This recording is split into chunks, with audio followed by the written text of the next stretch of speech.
Hello everyone, today topic is colloids. आज हम बात करेंगे कोलाइड की। ठीक है, तो आप कोलाइड्स होते क्या हैं थोड़ा इसका डिस्कस कर लेते हैं कि कोलाइड्स हैं क्या और हमने इनको कहाँ सुना है। देखिए, हमने जब क्लास 9th में जब हमने सॉल्यूशन चैप्टर के बारे में समझा, जब हमने होमोजीनियस और हेटेरोजीनियस सॉल्यूशन की डिस्कस किया था, तो वहाँ हमने कोलाइड्स के बारे में भी डिस्कस किया था। ठीक है ना। अब हम इसको थोड़ा और समझते हैं, इसके थोड़े इस एरिया को, कोलाइड्स के एरिया को थोड़ा और एक्सप्लेन करेंगे कि कोलाइड्स एक्चुअल में है क्या। देखिए, कोलाइड होता क्या है। कोलाइड एक इंटरमीडिएट स्टेट है ट्रू सॉल्यूशन और सस्पेंशन की। ठीक है ना, ये सस्पेंशन और ट्रू सॉल्यूशन की इंटरमीडिएट स्टेट आती है। देखिए, मैंने यहाँ पर को ट्रू सॉल्यूशन बना रखा है। ठीक है ना, जहां पर मैंने लिखा है पार्टिकल साइज 0.1 नैनोमीटर से 0.1 नैनोमीटर के बीच के होते हैं। ठीक है ना, जो हमें नेक्ड आई के थ्रू दिखते नहीं है। जैसे कि आपने सॉल्यूशन बना रखा है NaCl का, और एक कैसा सॉल्यूशन बनाता है, ये बनाता है होमोजीनियस सॉल्यूशन बनाता है। ठीक है ना, तो यहाँ पर को अगर जैसे सपोज कि आप NaCl का सॉल्यूशन बना रहे हैं, तो आप कहीं भी किसी भी एरिया से अगर उसे उठाएंगे तो यूनिफॉर्म थ्रू आउट होता है मिक्सचर, तो हम इसे बोलते हैं होमोजीनियस मिक्सचर के अंदर आता है, होमोजीनियस सॉल्यूशन है ये। ठीक है ना, और इसमें पार्टिकल साइज बहुत छोटा होता है, जिसे हम पावरफुल माइक्रोस्कोप के अंदर ही देख सकते हैं, नहीं तो ये पार्टिकल विजिबल नहीं होते। अब सेकंड जो पार्ट आता है इसमें, वो आता है आपका सस्पेंशन। जो सस्पेंशन होता है, इसमें जो साइज होता है वो ज्यादा होता है पार्टिकल का साइज। जैसे आपने सैंड डाल दिया, सैंड इन वाटर, वाटर में आपने सैंड मिला दी है, तो अगर आपने वाटर में सैंड मिला दी तो आपको देखेंगे कुछ जो पार्टिकल क्या होंगे, इसमें थोड़ी देर बाद क्या होता है, नीचे सस्पेंड हो जाते हैं, नीचे ठहरने लग जाते हैं। तो उसी नाम से इसका नाम क्या पड़ा है, सस्पेंशन नहीं पड़ा है। पार्टिकल कुछ समय के बाद ऐसा होगा कि पार्टिकल क्या होगा, नीचे बैठने लग जाएगा, क्योंकि पूरी तरह उसमें डिजोल्व नहीं होता। ये कैसा सिस्टम होता है, ये होता है हेटेरोजीनियस सिस्टम होता है। अब इन दोनों स्टेट की जो इंटरमीडिएट स्टेट होती है, इसको हम बोलते हैं कोलाइड्स या कोलाइडल सॉल्यूशन। इसमें एक मस्ट पॉइंट आपको हमेशा याद रखना होगा, आपने कहना होगा इसमें जो पार्टिकल का साइज होगा, कोलाइड पार्टिकल का जो साइज होगा, वो 1 नैनोमीटर से 1000 नैनोमीटर के बीच में होगा। जब इसके बीच में होगा तभी ये क्या कहलाएंगे, कोलाइड पार्टिकल कहलाएंगे। ठीक है ना, तभी ये कोलाइड से कहलाते हैं। ठीक, तो कोलाइड्स हमारे क्या होते हैं, जैसे मैं एग्जाम्पल आपको दूं, स्टार्च इन वाटर। जैसे वाटर में आपने क्या मिला रखा है, स्टार्च मिला रखा है। कोलाइड्स भी आपके क्या होते हैं, हेटेरोजीनियस होते हैं। ठीक है ना, ये हमें कैसे पता चलता है। देखिए, ये विजुअल तो नहीं होते नेक्ड आई से, लेकिन जब हम इसमें और इफेक्ट से, आपने छोटे क्लास में टिंडल इफेक्ट पढ़ा होगा, ब्राउन एंड मोशन पढ़ा होगा, तो उस इफेक्ट को ही दिखाते हैं। इसका मतलब है कि ये लाइट को स्कैटर करते हैं। इसका मतलब ये क्या है, हेटेरोजीनियस सिस्टम के अंदर आते हैं। इसमें मैंने बोला आपसे, इसमें आपको मस्ट कंडीशन याद रखनी है। वो कंडीशन है कि इसमें जो पार्टिकल का साइज होगा वो 1 नैनोमीटर से 1000 नैनोमीटर के बीच में होगा। ठीक है ना, और इस सिस्टम है हेटेरोजीनियस सिस्टम है। ठीक है ना, आप जैसे मैदा घोल रहे हैं पानी में, वो भी एक प्रकार का कोलाइडल सॉल्यूशन बनाता है। ठीक है ना, तो क्या बोलेंगे, colloidal solution oblique colloids are the intermediate state between true solution and suspension. Okay, अब यहाँ पर को थोड़ा और समझते हैं हम इसको। देखिए, मैंने यहाँ पर को आपको कोलाइडल सिस्टम बना रखा है। देखिए, यहाँ पर मैंने वाटर है और दूसरा में मैंने जो डॉट करके आपको दिखाया, सपोज के लिए स्टार्च है। तो आप समझिए, जो इसमें आप में क्या होगा, जो आप में पूरी तरह डिजोल्व है, जो हम आप कह सकते हैं आपने बहुत ज्यादा अमाउंट में लिया है। ठीक है ना, मैक्सिमम अमाउंट में लिया है, वो आपका क्या होता है, डिस्पर्जन मीडियम होता है। जैसे वाटर इसमें क्या है, डिस्पर्जन मीडियम है।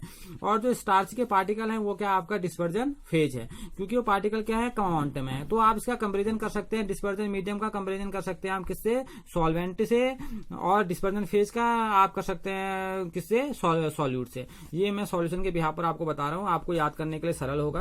आप देख रहे हैं, जो इसमें मैक्सिमम अमाउंट में है उसे हमने क्या बोला, डिस्पर्जन मीडियम बोला, और जो इसमें कम अमाउंट में प्रेजेंट है उसे हमने क्या बोला, डिस्पर्जन फेज बोला। ठीक है ना, तो यहाँ पर को नाम बदल जाते हैं, यहाँ पर को आता है dispersion medium and dispersion phase. ठीक है, इसमें 2 टाइप के होते हैं, और उनकी मिक्सिंग से हम क्या बनाते हैं, कोलाइड बनाते हैं। ठीक है ना, अब कोलाइड को क्लासीफाई किया जाता है भाई। अब कोलाइड को क्लासीफाई करने के तरीके हैं, डिस्पर्जन फेज है, डिस्पर्जन मीडियम है, कोलाइडल सिस्टम और एग्जाम्पल। अभी हमें समझना होगा कि अगर हम इन्हें क्लासिफाई कर रहे हैं तो किन किन रूपों में क्या होंगे, ये क्लासिफाई होंगे। देखिए, अब होगा क्या, मैंने बोला डिस्पर्जन फेज को आप सॉल्यूट बोल सकते हैं, डिस्पर्जन मीडियम को आप क्या बोल सकते हैं, सॉल्वेंट बोल सकते हैं। अब आपने सॉल्यूट और सॉल्वेंट को मिक्स किया तो उसके बाद क्या बनेगा, कोलाइडल सिस्टम बनेगा। जैसे मैंने यहाँ पर देख रहे हैं, सॉलिड मैंने यहाँ पर को आपका क्या लिया, फेज लिया है, और मीडियम भी क्या आपका सॉलिड है। तो यहाँ पर जो कोलाइडल सिस्टम बनेगा वो भी क्या होगा, सॉलिड सोल होगा। ठीक है ना, एग्जाम्पल आप रूबी ग्लास देख सकते हैं इसमें। ठीक है ना, ये याद रखने बड़े इंपॉर्टेंट है। इसमें कोलाइडल सिस्टम जरूर आप याद रखिएगा, क्योंकि बहुत बार पूछा जाता है अगर सॉलिड आपका डिस्पर्जन फेज है और मीडियम भी आपका सॉलिड हो, तो उसमें कोलाइडल सिस्टम कौन सा बनेगा, यानी कि उसमें सोल कौन सा बनेगा। तो उसमें सोल कौन सा बनेगा, सॉलिड सोल बनेगा। अगर आपने डिस्पर्जन फेज क्या ले लिया है, सॉलिड ले लिया है, और मीडियम आपका क्या है, लिक्विड है, तो इस वक्त जो कोलाइडल सिस्टम बनता है उसे हम क्या बोलते हैं, सॉल बनते हैं। ठीक है ना, जैसे एग्जाम्पल पेंट है इसका। और मोस्ट इंपोर्टेंट, अगर आपने डिस्पर्जन फेज सॉलिड ही है आपका, और आपका डिस्पर्जन मीडियम चेंज होकर क्या बन गया, गैस बन गया है, इसे बोलते हैं एरोसॉल। ठीक है ना, ये एरोसॉल बहुत बार पूछा जाता है। ठीक है ना, इसका एग्जाम्पल होता है स्मोक। जिसे आप धुआं भी कह सकते हैं, स्मोक, ठीक है ना। इसमें क्या होता है, आपका फेज क्या होता है, आपका सॉलिड होता है, और जो आपका मीडियम होता है वो क्या होता है, आपका गैस होता है। अगला, जैसे आपने फिर चेंज कर लो, आप चेंज करते जाइए, यहाँ लिक्विड ले लिया और यहाँ पर क्या हो गया, सॉलिड हो गया आपका मीडियम, तो क्या बनाता है, जेल बनाता है, सिस्टम कोलाइडल सिस्टम। यहाँ लिक्विड है और यहाँ पर भी आपका दोनों मीडियम और फेज क्या है, लिक्विड लिक्विड है, तो क्या बनता है, इमल्सन बनता है। ये इस बार तो आपके टॉपिक से हट गया है, लेकिन ये भी बहुत इंपॉर्टेंट टॉपिक है। जब लिक्विड में लिक्विड को क्या कराया जाता है, मिक्स कराया जाता है, डिस्पर्जन फेज और डिस्पर्जन मीडियम जब एक जैसे होते हैं तो क्या बनाता है, इमल्सन बनाता है। अब आपका डिस्पर्जन फेज लिक्विड है और आपका मीडियम गैस है, तो ये भी क्या बनाता है, एरोसॉल बनाता है। देखिए यहाँ पर को थोड़ा आपको समझना होगा।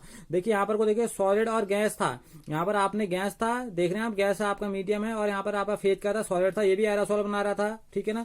और यहाँ देखिए, यहाँ पर लिक्विड है आपका डिस्पर्जन फेज, और यहाँ पर क्या है, देखिए मीडियम गैस है। दोनों में मीडियम क्या है, गैस है, लेकिन जैसे आप फेज बदल रहे हैं, यहाँ पर सॉलिड था, यहाँ पर लिक्विड था, लेकिन वहां पर जो सिस्टम बनता है दोनों में क्या बनता है, एरोसॉल ही बनता है। यहाँ पर एग्जाम्पल स्मोक है, तो यहाँ पर एग्जाम्पल फॉग है। ये इंपोर्टेंट है, थोड़ा कंफ्यूजिंग भी है, लेकिन सिंपल से समझ लीजिए, इसमें दोनों में मीडियम क्या है, गैस ही रहने वाला है। बस वहां पर वो क्या होता है, अगर गैस में अगर आपने सॉलिड मिला दिए, ठीक है ना, तो आपका क्या बनेगा, एरोसॉल ही बनेगा, और अगर लिक्विड मिलाइए तो भी क्या बनेगा, एरोसॉल ही बनेगा। अब गैस में गैस है और सॉलिड में मिक्स कर दिया, गैस इन सॉलिड, तो सॉलिड फॉर्म बनती है, और गैस इन लिक्विड, तो फिर आपकी क्या बनती है, ये भी एक फॉर्म बनती है। ये आपका क्या क्लासिफिकेशन है, किसके बेस्ड पर, डिस्पर्जन फेज और डिस्पर्जन मीडियम के बेस पर, कि आपके कोलाइडल सिस्टम क्या होने वाले हैं, ठीक है ना। अब हम देख रहे हैं क्लासिफिकेशन ऑफ कोलाइड्स, ये बहुत इंपॉर्टेंट है। देखिए क्लासिफाई जो क्या आता है, कोलाइड्स को दो टाइप से क्लासिफाई किया जाता है। जो फर्स्ट ये हुआ based on nature of interaction between dispersion phase and dispersion medium. Dispersion phase और डिस्पर्जन मीडियम के बीच में किस टाइप का इंटरेक्शन हो रहा है, उस पर भी क्या किया जाता है, क्लासिफाई किया जाता है कोलाइड को। और सेकेंडली जो क्लासिफाई किया जाता है वो क्या जाता है, based on the type of particles of the dispersion phase, यानी कि डिस्पर्जन फेज के पार्टिकल का साइज कैसा है, जब वो क्या होता है, मीडियम में क्या होता है, डिजोल्व होता है, मीडियम के साथ मिलता है, तो वहां पर उसको डिस्पर्जन फेज का जो पार्टिकल का साइज है वो कैसा है, उसका नेचर कैसा है, उस पर भी डिपेंड करता है। तो क्लासिफाई अगर आप करेंगे कोलाइड्स को, तो दो टाइप से करेंगे आप, nature of interaction of dispersion phase and dispersion medium, and based on the type of particle on dispersion phase. तो जब हम इससे क्लासिफाई करते हैं, किससे, based on the nature of interaction between dispersion phase and dispersion medium, तो यहाँ पर दो टाइप के इंटरेक्शन निकल के आते हैं, और उन इंटरेक्शन से दो टाइप के सोल बनते हैं। एक होता है लायोफिलिक सोल्स और एक होता है आपका लायोफोबिक सोल्स। इसे लियोफिलिक या लियोफोबिक भी बोला जाता है, आप जिससे जैसे बोलिए एक ही बात है। तो अगर लियोफिलिक या लियोफोबिक आप बोल रहे हैं सोल, तो लियो का मतलब होता है, या लायो का मतलब होता है लिक्विड लविंग, ये लिक्विड से प्यार करेंगे। जैसे आपने वहाँ हाइड्रोफिलिक या हाइड्रोफोबिक पढ़ा था, वैसे ये भी है आपका लिक्विड लविंग है। और आपका जो लायोफोबिक है क्या होता है, लिक्विड हेटिंग है। मतलब इनके बीच में जो इंटरेक्शन होता है वो बहुत ही कमजोर होता है। यानी कि डिस्पर्जन फेज, अगर आपने डिस्पर्जन फेज है आपके, उसके पार्टिकल हैं, अगर आपने मीडियम में घोले हैं, तो उनके बीच में जो बॉन्डिंग बनेगी वो वीक बनती है, ठीक है ना। तो आप ये समझिए कि यहाँ ये क्या करते हैं, क्योंकि ये जिस लिक्विड में घुले जाते हैं उसको पसंद नहीं करते, इसलिए बोला जाता है लिक्विड हेटिंग बोला जाता है। अब लियोफिलिक के कुछ कैरेक्टरिस्टिक्स हैं, देखिए strong affinity between dispersion phase and dispersion medium.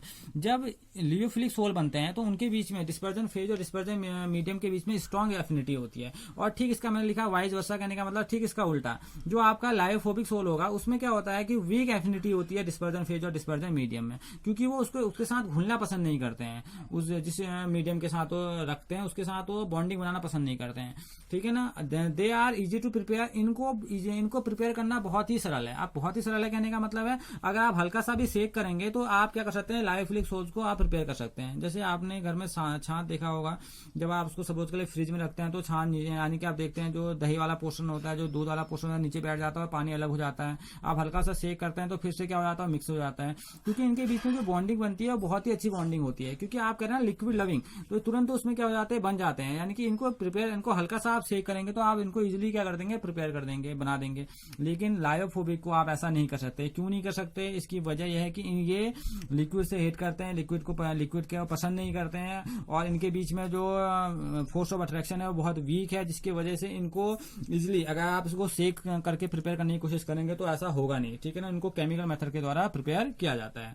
दूसरी चीज रिवर्सेबल एंड स्टेबल, बहुत इंपॉर्टेंट चीज, लायोफिलिक सोल रिवर्सेबल होते हैं, आप इनको दोबारा रिवर्स कर सकते हैं, दोबारा बना सकते हैं, यानी कि एक बार सपोज बन गया, ये रिवर्सेबल होते हैं। और ये मेन बात ये है कि इनके बीच में डिस्पर्जन फेज और डिस्पर्जन मीडियम में बहुत अच्छा इंटरेक्शन होने की वजह से बहुत जल्दी स्टेबल हो जाते हैं। ठीक इसका उल्टा होता है लायोफोबिक। लायोफोबिक सोल क्या होते हैं, इरिवर्सेबल होते हैं, अगर एक बार बन गए, क्योंकि इनमें जो बॉन्डिंग बनती है, देखिए एक बात याद रखिएगा, इनमें जो बॉन्डिंग बनेगी वो एक स्ट्रॉन्ग बॉन्डिंग बनती है। अगर आपने बनाया केमिकल मेथड के थ्रू, तो इनको ये एक बार बन गए तो दोबारा आप इनको उसी स्टेज में पा नहीं सकते, डेट मीन्स इरिवर्सेबल है। और क्या होता है, ये एक दूसरे को पसंद नहीं करते हैं, वीक इंटरेक्शन है, तो ये अनस्टेबल होते हैं, हाई अनस्टेबल होते हैं, ये उस स्टेज से बाहर निकलना चाहते हैं, ठीक है ना। तो ये आपके क्या है, लायोफिलिक और लायोफोबिक। और अब based on the nature of particle of the dispersion phase, अब डिस्पर्जन फेज के पार्टिकल पर अगर देखें तो इसमें 3 टाइप के होते हैं, multi molecular, macromolecular, associate. Multi molecular कहने का मतलब क्या है, मल्टी मॉलिक्यूलर यानी कि ऐसा कोलाइड पार्टिकल जो क्या होता है, छोटे साइज का होता है, ठीक है। हम उनको क्या करते हैं, जोड़ते हैं, और उनका साइज हम किसके बीच में लाते हैं, 1 नैनोमीटर से 1000 नैनोमीटर के बीच में लाते हैं। जैसे हम गोल्ड सॉल के छोटे पार्टिकल हैं, उनका साइज हमने 1 नैनोमीटर से 1000 नैनोमीटर के बीच में लाए। तो और उसके बाद वो क्या बनते हैं, उसके बाद हम उन्हें क्या, उसके रेंज के बीच में लाते हैं, तो हम उन्हें क्या बोलते हैं, कोलाइडर पार्टिकल बोलते हैं। तो इसका इसी वजह से इसका नाम क्या है, मल्टी मॉलिक्यूलर। मल्टी यानी कि छोटे आपने एक से ज्यादा कोलाइडर पार्टिकल लिए हैं जो बहुत छोटे होते हैं, जिनका साइज 1 नैनोमीटर से कम होता है, उन सबको हम पकड़ते हैं। उनको पकड़ने के बाद हम क्या बनाते हैं, एक कोलाइड पार्टिकल बनाते हैं जिसकी रेंज 1 नैनोमीटर से 1000 नैनोमीटर के बीच में आ जाती है, तो इन्हें बोला जाता है मल्टी मॉलिक्यूलर कोलाइड्स। अब मैक्रोमॉलिक्यूलर कोलाइड्स कहने का सेंस क्या है, मैक्रोमॉलिक्यूलर कहने का मतलब है कि एक बड़ा साइज, तो ठीक है, इसका जो साइज होता है 1 नैनोमीटर से 1000 नैनोमीटर के बीच में ही होता है, तो इसको प्रिपेयर करना कोई कठिन नहीं है, ठीक है ना। इसका तो ऑलरेडी साइज है, तो ये आराम से क्या बनाते हैं, कोलाइड पार्टिकल या सोल बना देते हैं। एसोसिएट आपने सुना है इन्हें, जैसे मिसल से आपने बनाया। एसोसिएट कहने का मतलब है कि ऐसे कोलाइड जो अगर जिनका कंसंट्रेशन अगर लो है तो इलेक्ट्रोलाइट की तरह काम करते हैं, और अगर आपने कंसंट्रेशन बढ़ा दिया इनका तो ये किसकी तरह काम करने लग जाते हैं, कोलाइड की तरह काम करने लग जाते हैं। एसोसिएट यानी कि जुड़ने का मतलब होता है एसोसिएशन से। अगर ये कम अमाउंट में है, इनका अमाउंट कम है, तो ये इलेक्ट्रोलाइट की तरह बिहेव करते हैं। अगर इनका अमाउंट ज्यादा कर लेते हैं, इनको एक साथ जोड़ने लग जाते हैं, तो ये किसका काम करने लग जाते हैं, ये कोलाइड की तरह काम करने लग जाते हैं। जैसे आपने माइसेल्स या मिसल्स का फॉर्मेशन देखा आपने सोल फॉर्मेशन में, वो मिसल फॉर्मेशन क्या है, एसोसिएट कोलाइड का ही एग्जाम्पल है। तो एसोसिएट कोलाइड में हमने क्या किया, हमने बोला हमने के माइसेल्स जो आप बनाते हैं सोप फॉर्मेशन में, हाइड्रोफोबिक टेल आप जानते हैं, इससे आपको आपने मिसल फॉर्मेशन आपने किया। अगर हम इसको देखेंगे तो आप देखते हैं जब बोलते हैं यहाँ पर को C17H35 COO-Na+, आप जानते हैं ये जो होती है आपकी चेन, ये हाइड्रोफोबिक होती है, और जो यहाँ पर को टेल निकल के आती है CO- क्या होती है, हाइड्रोफिलिक होती है, ठीक है ना। ये किस पार्ट में घुलती है, आप देखते हैं ये किस पार्ट में घुलती है, ये घुलेगी आपके हाइड्रोफिलिक है, और ये हाइड्रोफोबिक यानी कि ऑयल वाले में जाएगी, और ये किसमें जाएगी, वाटर में डालेगी। तो ये सब इनके फॉर्मेशन से आपने देखा है, जब जुड़ते हैं तो क्या बनते हैं, मिसल फॉर्मेशन होता है। तो मिसल फॉर्मेशन किसका एग्जांपल है, वो एसोसिएट कोलाइड का ही एग्जांपल है। अब हम इन कोलाइडर सॉल्यूशन जो आपके कोलाइडर सॉल्व होंगे, इनको हम बनाएंगे कैसे, इनको प्रिपेयर करने की कौन कौन सी मेथड है। आपकी बुक से मेथड दिए हैं, ये काफी थ्योरेटिकल पोर्शन है, आप इसे जरूर पढ़िए।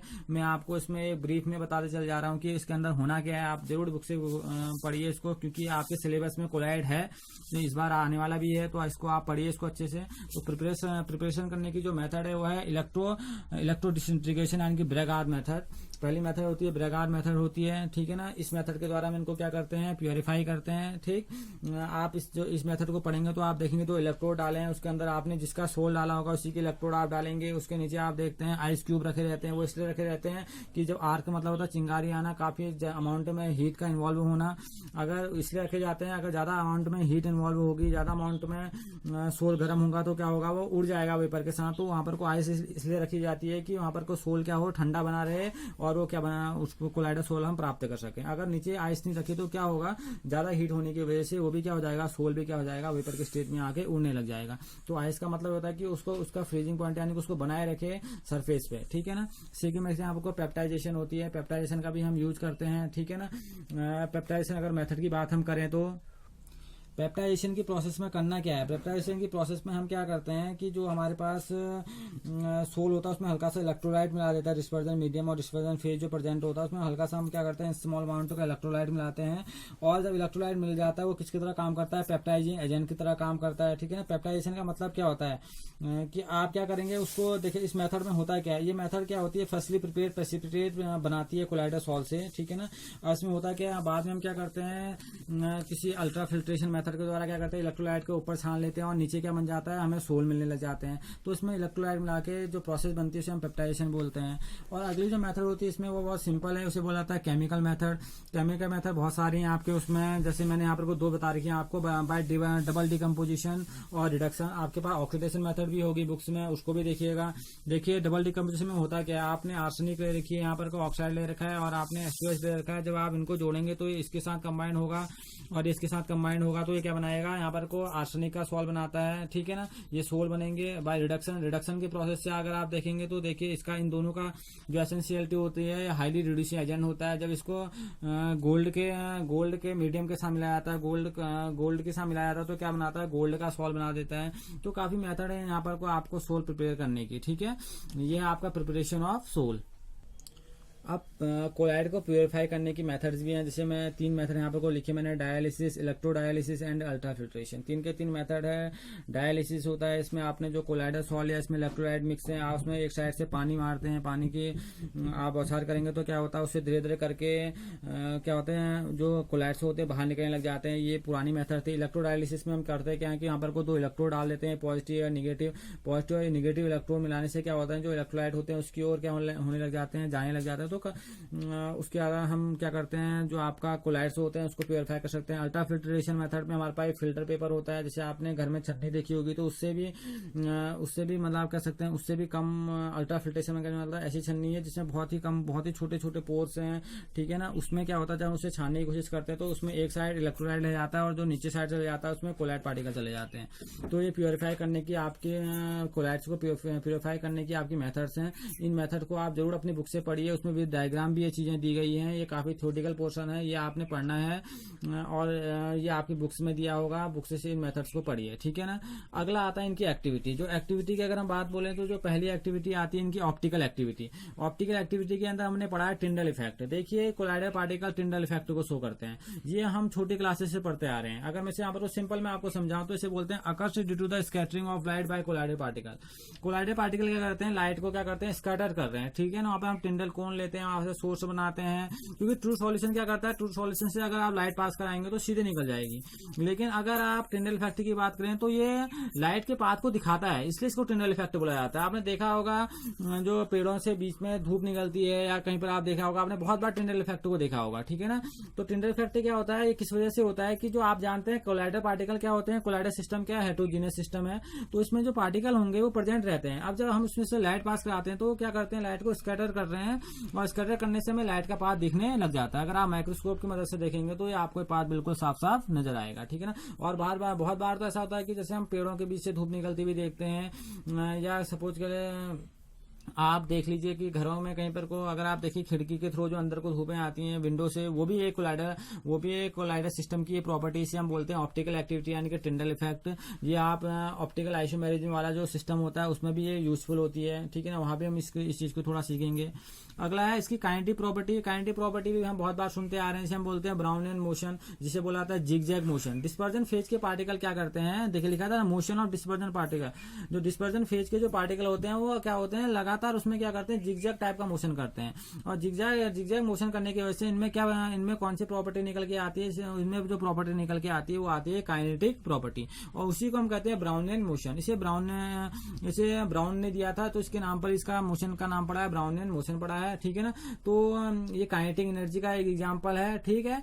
आप देख सकते हैं जब टिंडल इफेक्ट होता है तो उसमें पार्टिकल आपको दिखते हैं धूप में, तो होता क्या है उनका अगर आप गौर करेंगे तो आपको लगेगा कि जो पार्टिकल हो रहा है वो लगातार क्या कर रहा है, मूव कर रहा है, और जिगजैग मोशन में क्या करता है, मूव करता है, यानी कि उनके पास कौन सी एनर्जी एसोसिएट रहती है, काइनेटिक एनर्जी।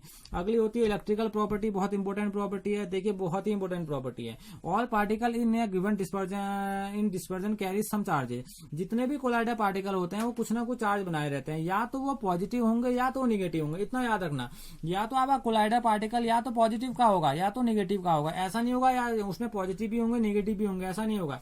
या तो पॉजिटिव होगा या तो निगेटिव होगा, ठीक है। इसमें लिखा है आइदर पॉजिटिव और निगेटिव। तो अगर आइदर पॉजिटिव और निगेटिव की बात है मतलब कि इसके पास इलेक्ट्रिकल प्रॉपर्टी भी है, तो अब बात निकल के आती है कि इसके पास चार्ज आया कहां से। अब इस बात को समझते हैं, origin of charge. The colloidal solution contain electrolyte although the minor amounts. मैंने आपको बोला है, जैसे आपने कोलाइड बोला है, कोलाइड मतलब एक किसकी तरह काम करते हैं, बहुत बार इलेक्ट्रोलाइट्स की तरह भी क्या करते हैं, काम करते हैं। जैसे मैंने आपको एसोसिएट कोलाइड्स की बात कही, मैंने क्या बोला, अगर लो कंसंट्रेशन पे है, अगर उनका कंसंट्रेशन लो होता है तो इलेक्ट्रोलाइट की तरह काम करते हैं। और अगर हम उसका कंसंट्रेशन बढ़ा देते हैं, क्योंकि जब मिसल्स फॉर्मेशन होता है वहां पर को 2-3 चीजें आती हैं। आप मिसल फॉर्मेशन सुनेंगे तो हमें 2 चीजें आती है। एक बोला था CMC यानी क्रिटिकल मिसल कंसंट्रेशन, यानी कि आपका कंसंट्रेशन वहां पर को ज्यादा होना चाहिए। सपोज आप क्या कर रहे हैं वहां पर को, आप सपोज के लिए आप सोप बना रहे हैं, अगर आपने जैसे आपने सर्फ लिया, अगर आपने सर्फ बहुत ही कम अमाउंट में लिया है, एक दो पीसेस लिए हैं, 1-2 दाने उसके लिए रखे हैं, तो आप कहेंगे आप ये मिसल से बनाएंगे क्या? That is not possible. आपको वहां पर क्रिटिकल मिसल कंसंट्रेशन लेना पड़ेगा, यानी कि एक सफिशिएंट अमाउंट में आपको वो चीज लेनी पड़ेगी, आपको सोप लेना पड़ेगा, ठीक है ना। और दूसरी बात यह है, इसमें एक और चीज आप सुनेंगे, से बोलते हैं क्राफ्ट टेम्परेचर मिसल फॉर्मेशन में। क्राफ्ट टेम्परेचर मतलब एक ऐसा टेम्परेचर जो हम इसे प्रोवाइड करते हैं। जैसे हम उसको घुमाते हैं, घुमाने के बाद झाग बनता है। जैसे पानी में हमने क्या डाला, हमने सर्फ डाल दिया, तो हम क्या करते हैं, उसको जब घुमाते हैं तब क्या बनता है, झाग बनता है, ठीक है ना। वहां पर को 2 चीजें निकल के आती हैं। ऐसा नहीं होगा कि लो कंसंट्रेशन पर आपने माइसेल से या मिसल से बना दिया आपने, ऐसा नहीं होगा। उसके लिए आपको एक निश्चित यानी कि एक फिक्स जिसे बोलता है क्रिटिकल मिसल कंसंट्रेशन, वो लेने की जरूरत पड़ेगी। और जो टेम्परेचर हमें क्राफ्ट टेम्परेचर, जिस टेम्परेचर पर माइसेल से बनने स्टार्ट होते हैं, उन्हें वो हमें मिलना जरूरी है। उसमें क्या बनते हैं, माइसेल से बनते हैं। तो अगर उनके पास चार्ज होगा तभी ऐसा कुछ प्रॉपर्टी दिखाते होंगे, ठीक है ना। और उससे कम अमाउंट में ले लिया हमने, लो कंसंट्रेशन पर ले लिया, तो किसी तरह बिहेव करते हैं, वो इलेक्ट्रोलाइट की तरह बिहेव करते हैं। जैसे मैं आपको एग्जांपल से समझा रहा हूँ। जैसे यहाँ पर लिखा मैंने AgNO3 और NaI, इस बात को समझना। AgNO3 आपका क्या है, अभी हमने सिंपल ले रखा है, ये अभी कोई कोलाइडल नहीं है, ठीक है ना। ये आपका मैंने सिंपल एक वो ले रखे हैं, कंपाउंड ले रखे हैं AgNO3 और NaI। मैंने यहाँ पर को NaI एक्सेस अमाउंट में ले रखा है, ठीक है ना। अब होगा क्या, जब AgNaI इसकी रिएक्शन करेंगे तो क्या बनेगा, यहाँ पर को AgNaI बनेगा। अब देखिए NaI किस फॉर्म में है, NaI आपके एक्सेस फॉर्म में है। अब इसने इसको तो बना दिया, लेकिन इसके बाद एक्सेस फॉर्म में, ज्यादा फॉर्म में, तो इसमें क्या बनेगा, इसमें Na+ और I- बहुत ज्यादा मिलेंगे, क्योंकि एक्सेस अमाउंट में है। अब बहुतों के माइंड में आ रहा होगा, सर NaNO3 भी तो इससे बनेगा। बिल्कुल बनेगा, लेकिन वो होगा क्या, क्योंकि यहाँ पर को NaNO3 में NO3 क्या होता है, लिमिटिंग एजेंट होता है, कम है यहाँ पर को, लेकिन Na आपका ज्यादा है, तो यहाँ पर को हम NaNO3 को हम नेग्लेक्ट कर सकते हैं। तो यहाँ पर बना क्या, Na+ और I-, यहाँ पर को ज्यादा अमाउंट प्रेजेंट है। अब बना क्या है, सोल किसका बना है, AgI का सोल बना है। अब होता क्या है, यहाँ पर को बहुत इंपॉर्टेंट चीज है कि चार्ज कैसे यहाँ पर को क्रिएट हुआ होगा। अब होता क्या है, जैसे आप इसको क्या करेंगे, AgI का सोल बनाएंगे, यहाँ पर वो क्या होता है, इनके अंदर एक प्रकार के बोल सकते हैं, ये अपने ही यानी कि अपने ही कैटायन को प्रेफर करते हैं, या अपने ही एनायन को क्या करते हैं, प्रेफर करते हैं। जिसे हम बोल सकते हैं कि जैसे आप देखते हैं कि सपोज के लिए जैसे आप हैं, आपने अपने फ्रेंड्स को, पहले आपने फ्रेंड को प्रेफर करेंगे अपने साथ आने के लिए, वैसा ही यहाँ पर भी कुछ ऐसा ये करते हैं। अब होता है कि मैं आपको समझाता हूँ। अब यहाँ पर एक्सेस अमाउंट में क्या है, Na और I दोनों एक्सेस अमाउंट में। सोल किसका बना है, AgI का। अब देखिए जो इसकी सरफेस है, इसकी सरफेस में क्या एब्जॉर्ब, अपने सरफेस में किसको एब्जॉर्ब करेंगे, I को। क्यों करेंगे, देखिए अंदर क्या है, AgI I है, और बाहर भी कौन सा कैटायन घूम रहा है, बाहर भी कौन सा कैटायन या एनायन घूम रहा है, Na+ कैटायन और I- एनायन। अब लेकिन देखिए अंदर कौन सा है, आपका I है, तो ये बाहर अपने सरफेस में किसको लेने की कोशिश करेंगे, इसी I को लेने की कोशिश करेंगे, क्योंकि ये क्या करते हैं, जो सोल अंदर प्रेजेंट रहता है, अगर उसी के टाइप का कोई कैटायन या एनायन बाहर प्रेजेंट होता है, तो उसको सरफेस में सबसे पहले अपने सरफेस में क्या करते हैं, ये एब्जॉर्ब करते हैं। और इसे बोला जाता है प्रेफरेंशियल एब्जॉर्प्शन। प्रेफरेंशियल करने का मतलब है कि ये अपने ही टाइप वाले कैटायन या एनायन को अपने सरफेस में सबसे पहले क्या करते हैं, एब्जॉर्ब करते हैं। तो आप देखेंगे, तो मैंने यहाँ पर लिखा भी था, particle of AgI carry negative charge due to the preferential absorption of I- on the other surface, on their surface. इसका मतलब है कि जैसे यहाँ पर को AgI बना, तो बाहर कौन सा घूम रहा था एक्सेस अमाउंट में, I। सबसे पहले I का जो होगा, I को क्या करेंगे, अपने सरफेस पे एब्जॉर्ब करेंगे। उसके बाद जो एक और लेयर बनेगी, वो बाहर से जो लेयर बनेगी, वो बनेगी Na+ की बनेगी। बात समझना इसको, किसकी लेयर बन गई, Na+ की बन गई। अब ऐसा ही उल्टा कर दें अगर हम इसको, जैसे मैं बोलूँ NaI को, अब मैंने AgNO3 की एक्सेस अमाउंट में ले लिया, इसको एक्सेस में ले लिया। सोल अभी भी किसका बना है, AgI का। अब देखिए अंदर क्या है, AgI है, तो बाहर सबसे पहले कौन से कैटायन आएंगे, आपके Ag के, क्योंकि एक्सेस अमाउंट में क्या है, Ag, क्योंकि Ag+ और NO3- बहुत ज्यादा अमाउंट है प्रेजेंट है यहाँ पर को बाहर पर, ठीक है ना। तो अब बाहर बहुत दोनों घूम रहे हैं, Ag+ और NO3 दोनों बहुत तेजी से घूम रहे हैं। अब होगा क्या, अब सोल किसका बना है, AgI का बना है, तो ये किसको अपने पहले अपने सरफेस पर किसको एब्जॉर्ब करेंगे, Ag+ को, क्योंकि अंदर भी क्या है Ag है, यानी कि सेम कैटायन को क्या करेंगे अपनी सरफेस पे एब्जॉर्ब करेंगे। और उसके बाद बचा हुआ जो एक्सेस अमाउंट में NO3 है, उसकी अगली लेयर को क्या करेगा, अगली लेयर में आना स्टार्ट करेगा, ठीक है ना। The particle of AgI carrying the positive charge due to the preferential absorption of Ag+ ion, इसको बोला जाता है प्रेफरेंशियल एब्जॉर्प्शन, ठीक है ना, एक जैसा एब्जॉर्प्शन, तो ये बोला जाएगा प्रेफरेंशियल एब्जॉर्प्शन। ओके, तो हमने क्या बताया, हमने बताया क्या करते हैं, प्रेफरेंशियल एब्जॉर्प्शन को ये दिखाते हैं, ठीक है ना। अब बात समझने की है यहाँ पर को, जब हम ये लेयर की बात कर रहे हैं, देखिए Ag+ आया था, इसे बोला था सेम ये अपने सेम कैटायन एनायन को एब्जॉर्ब करते हैं, तो प्रेफरेंशियल एब्जॉर्प्शन के अंदर आ गया। अब बात निकल के आती है कि हम इसे आपको पॉजिटिव या नेगेटिव सोल किसे बोलेंगे। देखिए यहाँ पर को Ag- था, इसने माइनस वाले को लिया है, तो ये आपका जो AgI होगा, ये यहाँ पर कौन सा सोल बना रहा होगा, ये नेगेटिव सोल बना रहा होगा, क्योंकि इसने जो अपने बाहर पर जो जिसका एब्जॉर्प्शन किया वो नेगेटिव सोल का एब्जॉर्प्शन किया है, तो निगेटिव आयन का एब्जॉर्प्शन किया, तो निगेटिव सोल हो गया, ठीक है ना, निगेटिव चार्ज कैरी कर रहा है। और ये कैसा चार्ज कैरी कर रहा है, पॉजिटिव चार्ज कैरी कर रहा है, तो यहाँ पर को जो सोल बनेगा आपका AgI का, ये कैसा सोल होगा आपका, पॉजिटिव सोल होगा, तो ये निगेटिव सोल हो गया आपका, पॉजिटिव सोल हो गया। तो आप समझ में आ रहा ना, कॉमन आयन, जैसे आपने वहाँ क्लास 11th में बफर सॉल्यूशन के अंदर कॉमन आयन इफेक्ट पढ़ा था, कुछ ऐसा यहाँ भी है। ये अपने कॉमन आयन को अपने सबसे पहले अपने सरफेस में क्या करते हैं, एब्जॉर्ब करते हैं, और उसके बाद जो बचा हुआ जो अमाउंट होता है, एक्सेस अमाउंट, तो उसके बाद बाहर पर आना स्टार्ट होता है। जैसे मैंने यहाँ पर AgNO3 एक्सेस अमाउंट में लिया, इसने रिएक्शन किया, AgI का सोल बनाया, लेकिन AgNO3 अभी भी एक्सेस अमाउंट पर चैन था, तो AgI और NO3 बाहर पर घूम रहे थे, तो इसने देखा कि जिसका सोल इसके अंदर बाहर अंदर है, उसी का अगर कोई कैटायन एनायन बाहर घूम रहा होगा, तो सबसे पहले वो सरफेस पे एब्जॉर्ब होगा, उसके बाद अगली सरफेस बनेगी, ठीक है ना। ये है आपकी प्रेफरेंशियल एब्जॉर्प्शन की पावर, ठीक है ना, ये प्रेफरेंशियल एब्जॉर्प्शन है। ओके, अब देखिए इसको हम समझते हैं कैसा होता होगा। देखिए ये अभी तक आपने देखा, सपोज करें ये आपका क्या है, ये आप देख रहे हैं यहाँ पर कोई कोलाइडल पार्टिकल है, ठीक है ना, जैसे आपने चाहे प्लस का बनाया हो चाहे माइनस का बनाया हो, कोलाइडल पार्टिकल है। सपोज करें जैसे आपने AgI बनाया था, अब बाहर देखिए कौन सा चार्ज इसने एब्जॉर्ब किया है, Ag+ यानी कि प्लस वाला किया है, और इसके बाहर जो लेयर बन रही है वो NO3 या जिसकी लेयर बन रही है माइनस की लेयर बन रही है, प्लस से हो गया माइनस से हो गया। तो देखिए अगर आप इसमें गौर करेंगे तो देखिए ये माइनस का है, यानी कि अंदर कोलाइडल पार्टिकल बना हुआ है, बाहर आप चार देख रहे हैं ion strongly bound to the particle, ये क्या हो रहे हैं अपने सरफेस में, सबसे पहले इसको क्या करते हैं, बाउंड करते हैं, पॉजिटिव चार्ज को इसने बाउंड कर दिया। अब बाहर पॉजिटिव है तो इसके और बाहर क्या होगा, निगेटिव होगा, ठीक है ना। अगर उल्टा कर दो, अगर यहाँ पर को निगेटिव होते, निगेटिव को एब्जॉर्ब करता, तो बाहर कैसे होते, पॉजिटिव होते हैं। आप कोई भी ले सकते हैं, पॉजिटिव निगेटिव, मैंने पॉजिटिव सोल लिया, आप निगेटिव भी ले सकते हैं। निगेटिव यहाँ पर एब्जॉर्ब होगा तो बाहर वाली सरफेस पॉजिटिव की हो जाएगी। अब एक चीज गौर करिए, यहाँ पर को पॉजिटिव है, बाहर निगेटिव है, तो उनके बीच में क्या पैदा होने लग जाता है, पोटेंशियल डिफरेंस। क्योंकि आप जानते हैं अगर एक लेयर पॉजिटिव की एक लेयर निगेटिव की, तो आपस में क्या होंगे, रिएक्ट करेंगी, मिक्स होंगी, तो क्या बनाती हैं, वहां पर कोई पोटेंशियल डिफरेंस पैदा होने लग जाता है। यानी कि यहाँ पर इसमें क्या, इसमें इन कोलाइडल पार्टिकल में क्या होती है, इलेक्ट्रिकल प्रॉपर्टी होती है। देखिए एक प्लस की लेयर आपको दिख रही है, माइनस की लेयर आपको दिख रही है, यहाँ पर इसे बोला जाता है डिफ्यूज लेयर। जो आयन क्या बनाते हैं, लूजली अटैच्ड हैं, देख रहे हैं ना आपको, बाहर के आयन तो क्या होंगे, लूजली अटैच होंगे कोलाइडल पार्टिकल से, क्योंकि अंदर वाले आयन क्या होंगे, स्ट्रांगली क्या होंगे, इससे जुड़े हुए रहेंगे। लेकिन जो बाहर का है वो क्या होंगे, लूजली हेल्ड होंगे, इसे लूजली बाउंड होंगे। तो होगा क्या, इनके बीच की लेयर को हम डिफ्यूज लेयर कहते हैं। और इनके बीच में जो प्लस और माइनस के बीच में आप देख रहे हैं, इस साइन को जो मैं आपको दिखा रहा हूँ, ये प्लस है आपका और ये जो माइनस है, इनके बीच में जो पोटेंशियल पैदा हो रहा है, उस पोटेंशियल डिफरेंस को हम कहते हैं जीटा पोटेंशियल। मैंने बोला था ये दोनों यानी कि डिफ्यूज लेयर और जो सरफेस पर जो लेयर होती है, उनके बीच में जो पोटेंशियल होता है, इसे हम बोलते हैं इलेक्ट्रिकल डबल लेयर की बात भी है। इलेक्ट्रिकल देख रहे हैं, डबल लेयर, एक लेयर ये होगी, एक लेयर ये होगी, इन दोनों लेयर के बीच में जो पोटेंशियल डिफरेंस होता है उसी को क्या बोला जाता है, जीटा पोटेंशियल बोला जाता है, ठीक है ना। इसे इलेक्ट्रोकाइनेटिक पोटेंशियल भी बोला जाता है। एक प्लस है, और ये आप कह सकते हैं कि डिफ्यूज लेयर और जो सरफेस पे लेयर होते हैं उनके बीच में जो पोटेंशियल डिफरेंस क्रिएट होता है, उस पोटेंशियल डिफरेंस को बोला जाता है जीटा पोटेंशियल और इलेक्ट्रोकाइनेटिक पोटेंशियल, ठीक है ना। और यही कॉन्सेप्ट है किसका, इलेक्ट्रिकल डबल लेयर का भी यही कॉन्सेप्ट है। वहां भी तो ऐसा ही होता है, अगर आपकी ये लेयर क्या है, प्लस प्लस प्लस की है, तो ये लेयर किसकी होगी, माइनस माइनस माइनस की होगी। जो देख रहे हैं आप प्लस प्लस माइनस, इनके बीच में जो पोटेंशियल डिफरेंस पैदा होगा वही आपका क्या होगा, इलेक्ट्रिकल डबल लेयर का कॉन्सेप्ट निकल के आता है, इसे हम बोलते हैं जीटा पोटेंशियल। अब यहाँ पर कौन निकल के आते हैं, पॉजिटिव चार्ज होल कौन से होंगे भाई, निगेटिव चार्ज होल कौन से होंगे। देखिए हाइड्रेटेड मेटेलिक ऑक्साइड जैसे Al2O3 into X2O, Cr2O3 into X2O, metallic के जो ऑक्साइड होंगे, हाइड्रेटेड ऑक्साइड होंगे, वो सब पॉजिटिव चार्ज सोल होते हैं। बेसिक डाइस्टफ जो होती है, मिथाइल ब्लू सोल जो होते हैं, वो भी आपके पॉजिटिव चार्ज सोल होते हैं। और आपका हीमोग्लोबिन जो यानी कि जो ब्लड है, आपका जो ब्लड है वो भी क्या होता है, आपका पॉजिटिव चार्ज सोल होता है, ठीक है ना। वो पॉजिटिव चार्ज समझ रहे होंगे आप। नेगेटिव चार्ज करने का मतलब है मेटल जो होते हैं आपके कॉपर है, सिल्वर है, ये नेगेटिव चार्ज सोल का एग्जांपल है। मेटेलिक सल्फाइड है आपके, जैसे आर्सेनिक का सोल बनता है, किसी के भी सल्फाइड के जो भी सोल बनेंगे वो भी नेगेटिव चार्ज सोल होंगे।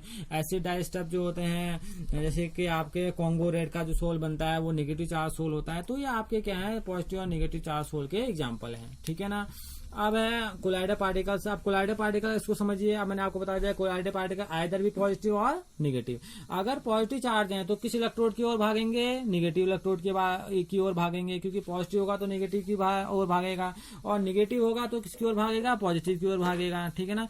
तो आप जानते हैं, आप अगर इनको आप देखेंगे, इनको अगर आप सेपरेट करने की मेथड पढ़ेंगे आप तो मैं बता देता हूँ आपको। जैसे इलेक्ट्रोफोरिस होती है, इनको सेपरेट करने की मेथड होती है, तो इसमें बहुत सारी मेथड दी होंगी। तो इन मेथड के थ्रू भी हम क्या कर सकते हैं, इनको सेपरेट कर सकते हैं कोलाइडर पार्टिकल को।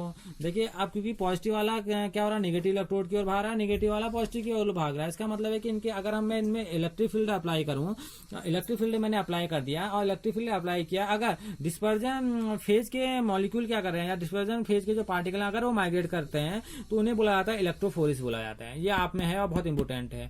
और अगर डिस्पर्जन मीडियम के पार्टिकल माइग्रेट करते हैं तो इसको इलेक्ट्रो ऑस्मोसिस बुलाया जाता है। ये आप में है नहीं और ये बहुत इजी भी है, इसमें ऑस्मोसिस आपने पढ़ाई है, हमने इसे पढ़ना है। इलेक्ट्रोफोरिस में होता क्या है ना, जैसे आपने कोई सोल पार्टिकल लिया और आपने क्या कर दिया, उसमें आपने इलेक्ट्रिक फील्ड अप्लाई कर दिया। इलेक्ट्रिक फील्ड यानी कि आपने वहां पर को कैथोड एनोड लगा दिए। होगा क्या, माना आपका डिस्पर्जन फेज का जो पार्टिकल है, अगर वो पॉजिटिव की ओर है तो नेगेटिव की ओर जाएगा, अगर नेगेटिव की ओर है तो किसकी ओर जाएगा, पॉजिटिव वाला जाएगा। माना सपोज के लिए आपके कोलाइडर पार्टिकल पर जो चार्ज है पॉजिटिव का है, ठीक है ना, पॉजिटिव का चार्ज है, तो आपने इलेक्ट्रोड लगा रखी, तो किस इलेक्ट्रोड की ओर भागेगा वो पार्टिकल, वो नेगेटिव की ओर भागेगा।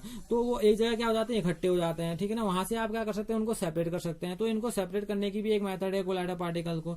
यहाँ पर को लिख रहे हैं, if you remove charge from the surface then the colloidal particle. अगर मैं कोलाइडर पार्टिकल में से चार्ज को रिमूव कर दूं, ठीक है ना, अगर हम सपोज के लिए आज समझिए एक बीकर है और बीकर में सपोज के लिए एक चार्ज पार्टिकल है माइनस माइनस माइनस माइनस, ये आपका चार्ज पार्टिकल है और ये चार्ज पार्टिकल आपका क्या, कोलाइडर पार्टिकल। अगर मैं इसमें से चार्ज को क्या कर दूं, रिमूव कर दूं। अब रिमूव कर दूंगा तो क्या होंगे, इनमें कोई चार्ज है नहीं, ठीक है ना। देखिए एक चीज और है, अगर यहाँ पर समझने जैसी, देखिए कोलाइडर पार्टिकल जो कोलाइडर सॉल्यूशन होता है, सस्पेंशन क्यों नहीं है, बहुत इंपॉर्टेंट है। क्यों नहीं है, क्योंकि इनमें क्या होता है, एक जैसा चार्ज होता है, एक दूसरे को रिपल करते रहते हैं और रिपल्सन की वजह से कभी नीचे सेटल होते नहीं है, ये घूमते रहते हैं, मूव भी करते रह जाते हैं, जिसकी वजह से इनमें ब्राउनियन मोशन पाया जाता है।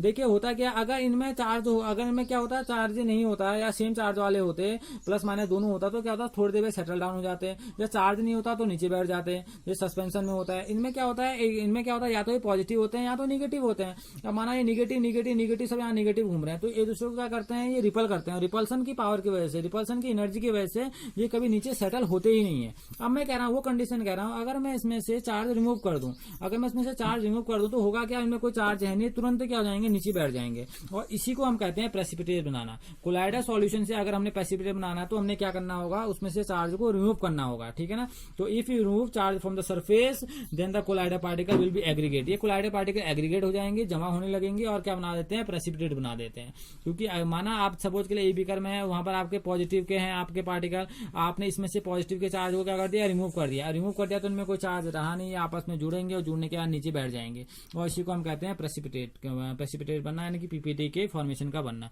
तो आप कोलाइडर सॉल्ट से आप पीपीटी भी बना सकते हैं, ठीक है ना। ये इन प्रोसेस के थ्रू हम ये ऐसा कुछ कर सकते हैं।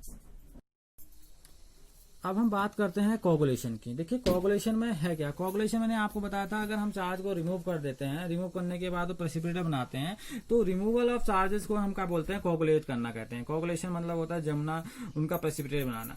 तो कहता है it is defined as the precipitation of colloid by the removal of charge associate with the colloidal particle. देखिए कोलाइडर पार्टिकल के बाद जो चार्ज होता है, अगर हम उस चार्ज को हम क्या करते हैं, रिमूव करते हैं, और रिमूव कर देंगे तो क्या बनाते हैं, वो प्रेसिपिटेट बना देते हैं। क्योंकि मॉलिक्यूल जो भी उनके पार्टिकल होते हैं आपस में एग्रीगेट हो जाते हैं और नीचे बैठने लग जाते हैं, तो उस प्रोसेस को बोला जाता है प्रेसिपिटेट बनाना। तो उसी जब ऐसा कुछ किया जाता है तो उस प्रोसेस को बोला जाता है कोगुलेशन करना। तो कोगुलेशन क्या है? It is defined as the precipitation of colloids by the precipitation of colloid का क्या कर रहे हैं? प्रेसिपिटेट कर रहे हैं by the removal of charge. जो उनके पास क्या होता है? चार्ज होता है, removal of charge associate with the colloidal particle. Colloidal particle के पास जिस टाइप का भी चार्ज है, माना प्लस है या माइनस है, जब उस चार्ज को हम रिमूव करते हैं और रिमूव करने के बाद जब कोलाइड क्या बना देते हैं? प्रेसिपिटेट बना देते हैं, उस प्रोसेस को बोला जाता है कोगुलेशन। ठीक है ना, बहुत बहुत ज्यादा इंपॉर्टेंट है, ठीक है ना। तो कोगुलेशन करने की बहुत सारी मेथड है। जैसे कोगुलेशन आप क्या कर सकते हैं? आप बॉयल करके या फ्रीज करके, सोल को बॉयल या फ्रीज करके उनकी बॉन्डिंग तोड़ सकते हैं। तो ये तो बहुत ही सिंपल हो जाएगा हाइड्रोफोबिक में, क्योंकि हाइड्रोफोबिक में क्या होता है? वैसे उनके बीच में वीक इंटरेक्शन होता है, वो एक दूसरे से वो डिस्पर्जन फेज का मॉलिक्यूल डिस्पर्जन मीडियम से दूर भागने की कोशिश करता है। तो आप हल्का सा बॉयल करें या उसे फ्रीज करें तो क्या होगा? तुरंत वो क्या होगा? उस सरफेस को छोड़ देगा और उसमें चार्ज रिमूव होने लग जाते हैं। तो वहां से भी आपके क्या होता है? प्रेसिपिटेट बन सकता है। इलेक्ट्रोफोरेसिस मैंने अभी आपसे कहा, आप एक पॉजिटिव नेगेटिव इलेक्ट्रोड दे लगा लीजिए तो एक ही ओर भागने लग जाते हैं पार्टिकल्स, क्योंकि यहाँ पर कोई डिस्पर्जन फेज के पार्टिकल मूव करने लग जाते हैं तो एक जगह एग्रीगेट हो जाते हैं और प्रेसिपिटेट की रिएक्शन करने लग जाते हैं।